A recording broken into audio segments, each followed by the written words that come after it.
إن الحمد لله نحمده ونستعينه ونستغفره ونؤمن به ونتوكل عليه ونعوذ بالله من شرور أنفسنا وسيئات أعمالنا من يهده الله فلا مضل له ومن يضلل فلا هادي له وأشهد أن لا إله إلا الله وحده لا شريك له وأشهد أن محمدًا عبده ورسوله أرسله بالحق بشيرا ونذيرا وداعيا إلى الله بإذنه وسراجا منيرا فقد قال الله تعالى في كلامه العظيم والفرقان المجيد أعوذ بالله من الشيطان الرجيم بسم الله الرحمن الرحيم يا أيها الناس اتقوا ربكم الذي خلقكم من نفس واحدة وخلق منها زوجها وبث منهما رجالا كثيرا ونساء واتقوا الله الذي تساءلون به والأرحام إن الله كان عليكم رقيبا يا أيها الذين آمنوا اتقوا الله حق تقاته ولا تموتن إلا وأنتم مسلمون يا أيها الذين آمنوا اتقوا الله وقولوا قولا سديدا يصلح لكم أعمالكم ويغفر لكم ذنوبكم ومن يطع الله ورسوله فقد فاز فوزا عظيما اللهم صل على محمد وعلى آل محمد كما صليت على إبراهيم وعلى آل إبراهيم إنك حميد مجيد اللهم بارك على محمد وعلى آل محمد كما باركت على إبراهيم وعلى آل إبراهيم إنك حميد مجيد رضيت بالله ربا وبالإسلام دينا وبمحمد صلى الله عليه وسلم نبيا எல்லா புகழும் புகழ்ச்சியும் ஏக இறைவனாகிய அல்லாஹு ஜல்லஷானு தாலா ஒருவனுக்கே உரித்தாக. சலாத்தும் சலாமும் உயிருக்கு உயிரான உயிரிலும் மேலான ரஹ்மத்துல்லில் ஆலமீன் அகிலத்தின் அருட்கொடை அன்னலம் பெருமானார் ஸல்லல்லாஹு அலைஹி வஸல்லம் அவர்களின் மீதும் அன்னாரினுடைய குடும்பத்தார்கள் கிளையார்கள் அவர்களுடைய வாழ்க்கை நெறியை அடியொற்றி வாழ்ந்த உத்தம சத்திய சஹாபாக்கள் சஹாபிய பெண்மணிகள் தாபிஈன்கள் தபா தாபிஈன்கள் ஷுஹதாக்கள் ஃபுகஹாக்கள் முஜாஹிதீன்கள் ஈமான் கொண்டு நல்லறங்கள் புரிந்த நம்முடைய முன்னோர்கள் குறிப்பாக ஜுமா தினத்தினுடைய அளவிலா நன்மைகளை பெற்றுக்கொள்வதற்காக இறை தூதர் காண்பித்து தந்த வழிகாட்டல் படி ஹுதுபா என்னும் பிரசங்கம் துவங்குவதற்கு முன்பாகவே பள்ளிவாசலுக்குள் வந்து காணிக்கை தொழுகை 2 ரக்காத்தை தொழுதுவிட்டு பிரசங்கத்தை எதிர்பார்த்து செவிதாழ்த்தி கேட்டுக்கொண்டிருக்கக்கூடிய உங்கள் அனைவரின் மீதும் எல்லாம் வல்ல அல்லாஹுவின் அன்பும் அருளும் என்றும் நிலவட்டுமாக என்ற இனிய பிரார்த்தனையோடு நம்மை படைத்து பரிபாலித்து கண்காணித்து கொண்டிருக்கும் எல்லாம் வல்ல அல்லாஹுவை அஞ்சி வாழும்படி முதலாவதாக எனக்கும் உங்களுக்கும் வசியத் செய்து கொள்கிறேன். ஊசீக்கும் வ இய்யாய அவ்வலம் பித்தக்வல்லாஹ். கண்ணியத்திற்குரிய பெரியோர்களே, சகோதர சகோதரிகளே, இளைஞர்களே, சிறார்களே, உலகெங்கும் பல சர்வதேச தினங்கள் கடைபிடிக்கப்படுகிறது. வருடத்தில் ஒரு நாளை தேர்ந்தெடுத்து அந்த நாளுக்கு ஒரு பெயர் சூட்டி அந்த பெயர் சம்பந்தமான சில அம்சங்களையும் சில சிறப்புகளையும் மக்கள் மனதில் பதிய வைப்பதே இந்த சர்வதேச தினங்களினுடைய நோக்கமாகும். தொழிலாளர் தினம், அன்னையர் தினம், தந்தையர் தினம், இன்று கூட ஆசிரியர் தினம் கடைபிடிக்கப்படுகிறது. குழந்தைகள் தினம், எல்லோரையும் முட்டாளாக்கும் முட்டாள்கள் தினம், இப்படி பல்வேறு சர்வதேச தினங்களை உலகம் முழுக்க கடைபிடிக்கப்படுகிறது. ஆ முதல் அக்கண்ணா வரை எல்லா எழுத்துக்களிலும் தினங்கள் கடைபிடிக்கின்ற அளவுக்கு சர்வதேச தினங்கள் நிரம்ப காணப்படுகிறது. இந்த சர்வதேச தினத்தினுடைய நோக்கம் என்ன? ஒரு விஷயத்தினுடைய முக்கியத்துவத்தை மக்கள் மத்தியிலே கொண்டு போய் சேர்ப்பதுதான் இந்த சர்வதேச தினங்களுடைய நோக்கம். வருடத்திலே ஒரு முறை அன்னையர் தினம் என்று கடைபிடிக்கப்பட்டு அன்றைய தினம் தாயின் சிறப்புகள், தாயின் மகிமை பற்றியெல்லாம் கட்டுரை எழுதப்படும், பத்திரிகைகளே பிரசுரிக்கப்படும், நிறைய செய்திகள் பரிமாறப்படும். மறுநாள் அதை பற்றி யாரும் பேச மாட்டார்கள்.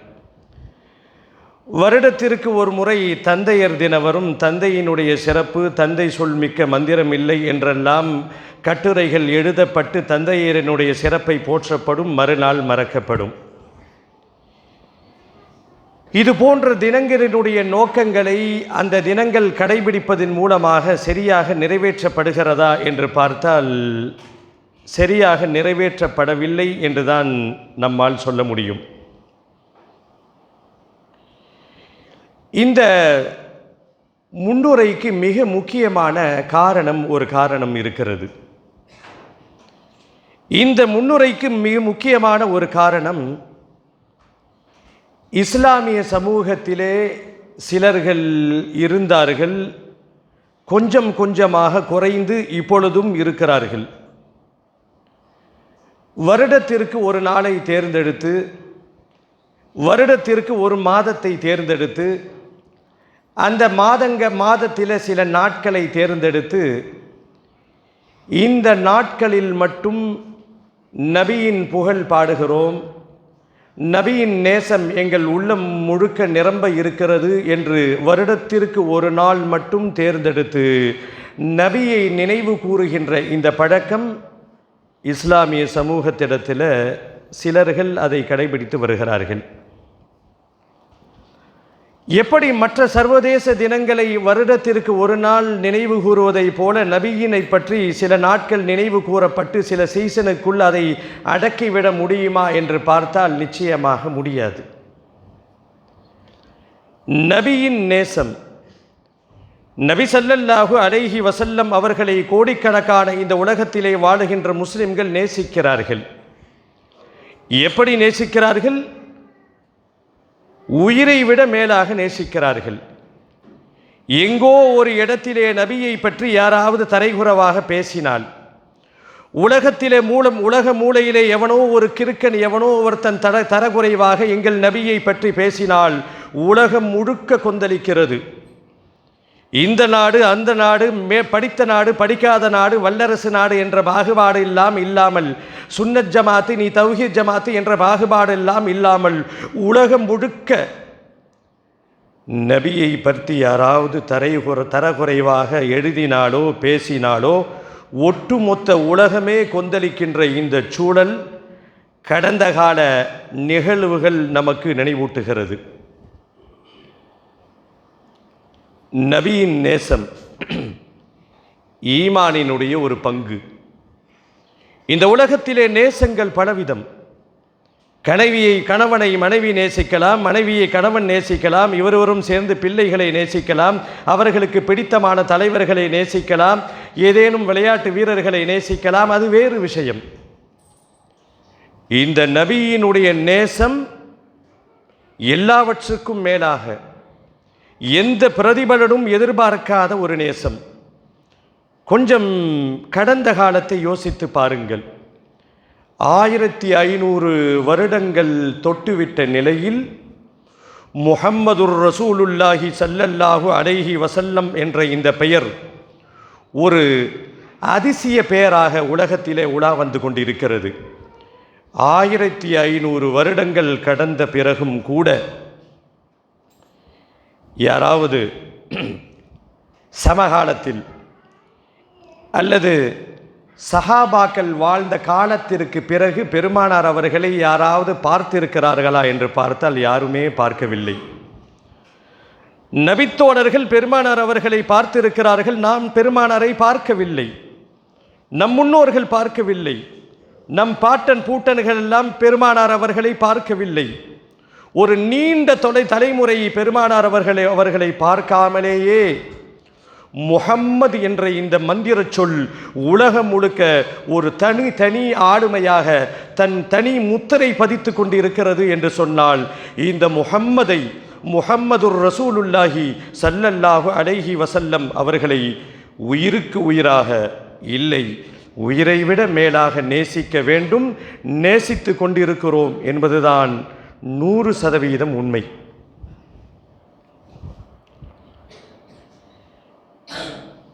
இந்த நேசத்தை எப்படி வெளிப்படுத்துவது? இந்த நேசத்தை எப்படி வெளிப்படுத்துவது? நேசம், நாங்கள் நபியின் மீது நேசம் வைத்திருக்கிறோம் என்பதற்கு அளவுகோல் என்ன? இங்கேதான் பிரச்சனை துவங்குகிறது. எந்த இஸ்லாமிய மார்க்கம் மூட நம்பிக்கைகளை ஒழித்ததோ, எந்த இஸ்லாமிய மார்க்கம் ஓரிரை கொள்கையை உலகத்திற்கு நிலைநாட்டியதோ, எந்த ஸல்லல்லாஹு அலைஹி வஸல்லம் அவர்கள் இந்த உலகத்திற்கு மத்தியிலே ஷிர்க்கை ஒழித்தார்களோ, தனிநபர் புகழ் பாடாதீர்கள் என்று சொன்னார்களோ, அந்த நபியை இறைவனுக்கு ஒப்பாக வைத்து நாங்கள் புகழ் மாலை சூட்டுகிறோம் என்ற ஒரு காரணம், என்ற ஒரு நிகழ்வு சமூகத்திலே அரங்கேறுகின்ற பொழுதுதான் அங்கே பிரச்சனைகள் துவங்குகிறது. நபியை நாம் நேசிக்க வேண்டும், எந்த மாற்று கருத்துக்கும் இடமில்லை. ஒரு முஸ்லிம் என்று சொன்னால் 2 விஷயங்களை சாட்சி கூறினால்தான் ஒருவன் முஸ்லிம். வணக்கத்திற்குரியவன் அல்லாஹுவை தவிர வேறு நாயன் இல்லை என்று சாட்சி சொல்ல வேண்டும். முஹம்மதுர் ரசூலுல்லாஹி ஸல்லல்லாஹு அலைஹி வஸல்லம் அவர்கள் அல்லாஹுவினுடைய திருத்தூதராக இருக்கிறார், அல்லாஹுவினுடைய அடியாராகவும் இருக்கிறார் என்ற சாட்சி சொன்னால்தான் முஸ்லீமாக மாற முடியும். நபியின் நேசம் என்பது ஈமானோடு கலந்துவிட்ட ஒரு அம்சம். ஒருவர் அல்லாஹுவை ஏற்றுக்கொண்டு நபியை ஏற்க மறுத்தால் அவர் முஸ்லீமாக ஆக முடியாது. இப்போ நபியை நாம் நேசித்தாக வேண்டும். அப்படி நேசித்தால்தான் நாம் முஸ்லீமாகவே இருக்க முடியும். உலகத்திலே இருக்கக்கூடிய சில பிரிவுகள் கூட அல்லாஹுவை நேசிப்பார்கள், நபியை நேசிக்க மாட்டார்கள், நபியை பின்பற்ற மாட்டார்கள், அவர்கள் வடிகட்ட கொள்கையிலே உள்ள ஷியாக்கள் என்றெல்லாம் உலகத்தில் சில பகுதிகளிலே சிலர்கள் வாழ்கிறார்கள். அப்போ நபியை உயிருக்கு உயிராக நேசிக்க வேண்டும் என்ற அந்த நிலைப்பாட்டில் யாருக்கு எந்த சந்தேகமும் இருக்கக்கூடாது, இருக்கவும் முடியாது. எங்கே பிரச்சனை துவங்குகிறது அப்படின்னா, பெருமானார் ஸல்லல்லாஹு அலைஹி வஸல்லம் அவர்களை எப்படி நேசிக்கிறது? தௌஹீது பேசக்கூடியவர்கள் சொல்லுகிறார்கள், நாங்கள் நபியை நேசிக்கிறோம், ஆனால் நாங்கள் மௌலிது ஓத மாட்டோம். இந்த கருத்தில் உள்ள, இந்த கருத்தியல்ல உள்ள உண்மைத்தன்மையை விளங்கி கொண்டால் எல்லாரும் ஒரே நிலைக்கு வந்து விடுவார்கள். நம் சமூகத்தினுடைய மிகப்பெரிய பிரச்சனை என்னன்னா, எதையுமே யோசிக்காமல் எதிர்த்து விடுகிறோம். காலம் காலமாக எங்கள் முன்னோர்கள் செய்தார்கள், எங்கள் பாட்டன் செய்தார்கள், எங்கள் முப்பாட்டன் செய்தார்கள், நூற்றாண்டுகளாக நாங்கள் மௌலூது ஓதி வருகிறோம், இதை எப்படி நாங்கள் நிப்பாட்டுவது, இதை எப்படி இந்த காரியத்தை செய்யாமல் இருப்பது என்று யோசிக்கிறார்களே ஒழிய இந்த மௌலூதுனா என்ன, அதில் என்ன சொல்லப்படுது, இதில் ஏதாவது மார்க்கம் கூறிய முறைப்படி ஏதாவது இடம் பெற்று இருக்கிறதா அல்லது பெருமானார் அவர்கள் சொல்லி இருக்கிறார்களா என்று பார்த்தால் ஒரே ஒரு கடுகளவு கூட யாராலும் இந்த மௌலூதுக்கு வக்காலத்தே வாங்க முடியாது. அல்லாஹ்வினுடைய பெரிய கிருபை என்னன்னா, பல இடங்களிலே நாம் பார்க்கிறோம், இந்த ரபியுல் அவ்வல் மாதத்தினுடைய 12 நாட்களையும் திருவிழாக்களை போல கொண்டாடப்பட்ட பல பகுதிகள் இன்றைக்கு கொஞ்சம் கொஞ்சமாக தௌஹீதை உணர்ந்த காரணத்தினால் இப்போ எல்லாம் என்ன நினச்சிக்கிறாங்கன்னா, எல்லாம் கோஷ்டிகளாக எண்ணிக்கொள்கிறார்கள்.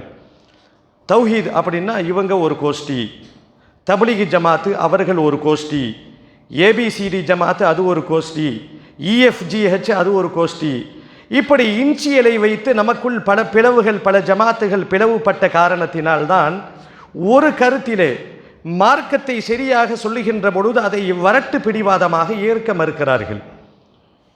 மௌலூது ஓதக்கூடாதா, நீங்கள்லாம் தௌஹீதுவாதிகள், உங்களுக்கெல்லாம் நபியின் மீது அக்கறை இல்லை, நபியின் மீது உங்களுக்கு நேசம் இல்லை என்று ஒரு முத்திரை குத்தி நாம் சொல்லக்கூடிய இந்த மார்க்கத்தினுடைய உண்மையான கருத்தை உள்வாங்குவதற்கு, புரிந்து கொள்வதற்கு இந்த வரட்டு பிடிவாதத்தின் காரணமாக இன்றைக்கு இந்த மௌலூத் என்னும் இந்த செயல் கொஞ்சம் கொஞ்சமாக குறைந்து, அல்லாஹ்வுடைய கிருபையால் இங்கே இருக்கக்கூடிய பெரியவர்களுக்கெல்லாம் தெரிந்திருக்கும், ஒரு 30-40 வருஷத்துக்கு முன்னாடி எல்லா பள்ளிவாசல்களிலும் 12 நாட்கள் திருவிழாக்களை போல இந்த மௌலூதினுடைய இந்த சபை இருக்கும். இன்றைக்கு சுன்னத் ஜமாத் என்று பேசக்கூடிய இமாம்களும், சுன்னத் ஜமாத் என்று தங்களை சொல்லிக்கொள்ளக்கூடிய இமாம்களும் சத்தியத்தை உணர்ந்த காரணத்தினால் அவர்களும் இன்னைக்கு பிரச்சாரம் செய்ய ஆரம்பித்து விட்டார்கள். இந்த மௌலூது ஒன்றுமே இல்லை, இது ஒரு அரபி கவிதை, இந்த கவிதையின் மூலமாக, இந்த கவிதையிலே கடப்படங்கள் இருக்கிறது, அல்லாஹுக்கு இணையாக ரசூலுல்லாஹி ஸல்லல்லாஹு அலைஹி வஸல்லம் அவர்களை கொண்டு போய் நிப்பாட்டி வைக்கின்ற பல சொற்கள் இடம்பெற்று இருக்கிறது, ஏன் நீங்கள் பாவத்தை சம்பாதிக்கிறீர்கள் என்று நடுநிலையாக யோசிப்பவர்கள் மாறிவிடுகிறார்கள். இந்த வரட்டு பிடிவாதம் பிடிக்கிற கோஷ்டி, சில கோஷ்டி இருக்கு. மௌலூது ஓதக்கூடாதுன்னா உடனே மேலையும் கீழையும் பார்த்து நீங்கள் நஜாத், நீங்கள் ஐஎஸ்ஐ ஜமாத், ஏதோ ஒரு பேரை சொல்லி இஸ்லாத்தினுடைய அசல் கொள்கையிலிருந்து விலகி விடுகிறார்கள். உங்களுக்கு ஒரே ஒரு உண்மை, இந்த கூட்டத்திலே இருப்பவர்கள் பல நிலைப்பாடு உடையவர்களாக இருக்கிறார்கள். மார்க்கத்தை பொறுத்த வரைக்கும் மார்க்கம் என்ன என்பதை நிச்சயமாக சொல்லித்தான் ஆக வேண்டும். இந்த கூட்டத்தில் இருக்கிறவங்க ஒரு சின்ன விஷயத்தை விளங்கணும் அப்படின்னா, இங்கே உம்ராவுக்கு சென்றவர்கள் இருப்பார்கள், ஹஜ்ஜுக்கு சென்றவர்கள் இந்த கூட்டத்திலே இருப்பார்கள். பெருமானார் ஸல்லல்லாஹு அலைஹி வஸல்லம் அவர்கள் அடக்கம் செய்யப்பட்ட இடம் எங்கே இருக்கிறது? சவுதியிலே உள்ள மதீனாவிலே இருக்கிறது. மதீனத்து மாநகரிலே துயில் கொள்ளும் என்றெல்லாம் புகழ் மாலை பேசப்படுகிறதே, அதே அந்த பெருமானார் அவர்கள் அடங்கி இருக்கக்கூடிய அந்த சபைக்கு, அந்த மக்பரா, அந்த மன்னரைக்கு பக்கத்திலே சலாம் சொல்லி விட்டு போகணுமே ஒழிய, யாராவது தப்பி தவறி அங்கே கையை தூக்கிட்டா பக்கத்தில் இருக்கக்கூடிய காவலர்கள் குச்சியை வைத்து ஒரு அடியை போடுவார்கள், மிரட்டுவாங்க. இதை ஒழிக்கத்தானே பெருமானார் அவர்கள் வந்தார்கள். அல்லாஹுவை வணங்குங்கள், என்னை வணங்காதீர்கள். ஒரு கட்டத்திலே பெருமானார் அவர்களை அளவு கடந்து அந்த மக்கள் புகழ ஆரம்பித்து விட்டார்கள். பெருமானார் அவர்களுக்கு பயம் வந்தது. சொன்னார்கள், என்ன சொன்னார்கள் தெரியுமா? லா துதுரூனி கமா அதரத்தின் நசாரா ஈஸா இப்னு மரியம். இப்படித்தான் ஒரு கூட்டம் இருந்தது. மரியமினுடைய குமாரர் ஈசாவை அளவு கடந்து நேசிக்கிறோம் பிரியப்படுகிறோம் என்று சொல்லி சொல்லி சீடர்கள் பக்தர்களாக மாறினார்கள். கடைசியிலே ஈசா ஜீசஸாக மாறி போனார். எவ்வளவு 1500 வருடங்கள் கடந்த பிறகும் கூட பெருமானார் அவர்கள் சொன்ன அந்த சித்தாந்தம் இன்றைக்கும் உயிருடன் இருக்கிறது, கியாமத் வரைக்கும் உயிரோடு இருக்கும். நான் உயிரோடு இருக்கும் பொழுது யாரும் எனக்காக வேண்டி எழுந்திருத்து நிற்க வேண்டாம், எனக்காக வேண்டி மரியாதை கொடுக்க வேண்டாம். நான் உங்களைப் போல ஒரு அப்துல்லா, நீங்களும் அல்லாஹ்வினுடைய அடிமை, நானும் அல்லாஹ்வினுடைய அடிமை. இப்படி இந்த என்றைக்கு அரபிய மண்ணிலே 40 வயதிலே இந்த சத்திய முழக்கம் தொடங்கியதோ 63 வருட காலம் பெருமானார் அவர்கள் வாழ்ந்த பிறகும் கூட இன்றைக்கும் இந்த இஸ்லாம் உலகத்திலே ஹயாத்தாக இருக்கிறது என்று சொன்னால் அந்த மாமனிதரை அல்லாஹ் உயர்த்தி இருக்கிறான். இன்றைக்கும் நீங்கள் மதீனாவிலே போய் பார்க்கலாம். பெருமானார் அவர்கள் அடக்கம் செய்யப்பட்டிருக்கின்ற அந்த இடம் உள்ளே போய் எட்டிலாம் பார்க்க முடியாது. ஒரு மண்ணறை, அவ்வளவுதான். எந்த கல்வெட்டும் இல்லை, எந்த ஒரு பெரிய அலங்கரிப்பும் இல்லை. வெளியிலே காவலர்கள் நிற்பார்கள். காவலர்கள் அன்போடு வரக்கூடியவர்கள் என்ன சொல்லுவார்கள் தெரியுமா? ஏன் இங்கே கையை ஏந்துகிறீர்கள்? இதை ஒழிக்கத்தானே பெருமானார் அவர்கள் வந்தார்கள். இங்கே ஏன்பா கையை தூக்குற? அல்லாஹ்விடத்திலே கேள். உதுஉல்லா. இதை இஸ்லாம் என்ன சொல்லுகிறதோ அதை சொல்லுகிறோமே ஒழிய தயவு கூர்ந்து யாரும் கோஷ்டிகளாக பிளவுபடாதீர்கள். இந்த மௌலுது, இந்த மீலாது கொண்டாட்டம் நிறைய காட்சிகளை பார்க்கிறோம். சினிமா பாட்டை போட்டுக்கொண்டு மீலாது விழா ஊர்வலம், கரகாட்ட கோஷங்களோடு மீலாது விழா ஊர்வலம், பாட்டு கச்சேரிகளோடு மீலாது விழா ஊர்வலம். இது எப்படி இருக்கிறது தெரியுமா? ஒருவன் மது குடித்தானா, மது குடிக்கணும்னு ஆசை, மூதேவி போய் குடித்து தொலைய வேண்டியதானே. கையில் கிளாஸை வச்சுக்கிட்டு பிஸ்மில்லா என்று சொல்லி மது குடிப்பது எவ்வளவு கேவலமோ, எவ்வளவு அயோக்கியத்தனமோ, எவ்வளவு இழிவுபடுத்தக்கூடிய நிலைமையோ அதே போலதான் இன்றைக்கு சில கூட்டம் திருந்து விடுவார்கள். இன்ஷா அல்லாஹ். நாங்கள் அல்லாஹுவை ரசூலை புகழுகிறோம், நேசிக்கிறோம் என்று அனாச்சாரங்களை, பாட்டு கச்சேரிகள் மீலாது விழாக்கல்ல, கரகாட்டங்கள் மீலாது விழாக்கல்ல, கொஞ்சம் ஒப்பிட்டு பார்த்தால் மற்றவர்களுக்கும் நமக்கு எந்த வேறுபாடும் இல்லையோ என்று எண்ணுகின்ற அளவுக்கு இன்றைக்கு இந்த அலங்கோல காட்சிகள் அரங்கேறி வருகிறது. இதற்காக வேண்டி பெருமானார் அவர்கள் இந்த உலகத்திலே அல்லாஹ் அனுப்பவில்லை. சத்தியத்தை போதிப்பதற்கு, ஏகத்துவ கொள்கையை நிலைநாட்டுவதற்கு பெருமானார் அவர்கள் இந்த உலகத்திலே வந்தார்கள், மறைந்தார்கள். அவர்கள் மறைந்தாலும் கூட அவர்கள் முழங்கிய அந்த முழக்கம் கியாமத்து வரைக்கும் உயிரோடு இருக்கும் என்பதற்கு இஸ்லாமியர்கள் சாட்சி. காரணம் என்ன தெரியுமா? பல மல்டி மில்லியனர்கள், பல லட்சாதிபதிகள், பல கோடீஸ்வரர்கள், வசதி படைத்தவர்கள், வசதி படைத்த இளைஞர்கள், அவங்க நினச்சா 5 விரல்லையும் தங்க மோதிரம் போட முடியும், 5 பவுன் தங்க செயினை எடுத்து போட முடியும். ஏன் நம்மளால் முடியாதா? அட்லீஸ்ட் 1 பவுன்லையாவது ஒரு மோதிரத்தை எடுத்து மாட்டலாம். இன்றைக்கு நீங்கள் தேடி பார்த்தாலும் உலகத்தில் எங்கேயுமே இஸ்லாமிய ஆண்கள் தங்கத்தை அணிய மாட்டார்கள். எவனாவது மார்க்கம் தெரியாத சிலர்கள், அதுவும் ரொம்ப ரொம்ப குறைவு. என்ன காரணம்? யார் சொன்னது? வாப்பா சொன்னாரா? யார் சொன்னது தங்கம் அணிய வேண்டாம் என்று? உயிருக்கு உயிராக நேசிக்கக்கூடிய அகிலத்தின் அருட்கொடை அண்ணலம் பெருமானார் அவர்கள் சொன்ன அந்த ஒரே செய்தி, தங்கம் ஆண்களுக்கு தடுக்கப்பட்டிருக்கிறது. இன்றை வரைக்கும் நடைமுறையில் இருக்கிறதா இல்லையா? ஆம் அன்பு உறவுகளே, நபியை நேசிக்கிறதுனுடைய முக்கிய அடையாளம் என்னன்னா, நபியினுடைய ஃபாலோவர்ஸாக நாம் மாறணும். அவர்களுடைய சொல்லை நம் வாழ்க்கையில் கடைபிடிக்கக்கூடியவர்களாக நாம் உருவானாலே நபியை நேசிக்கிறோம் என்பதாக அந்த பொருள் என்பதை உணர்ந்து கொள்வோம். நபியை உண்மையாக நேசிப்போம். அல்லாஹ்வினுடைய அருளை பெறுவோம். யா அய்யுஹல்லதீன ஆமனு தகுல்லாஹ ஹக்க துகாதி வலா தமூதுன்ன இல்லா வஅன்தும் முஸ்லிமூன்.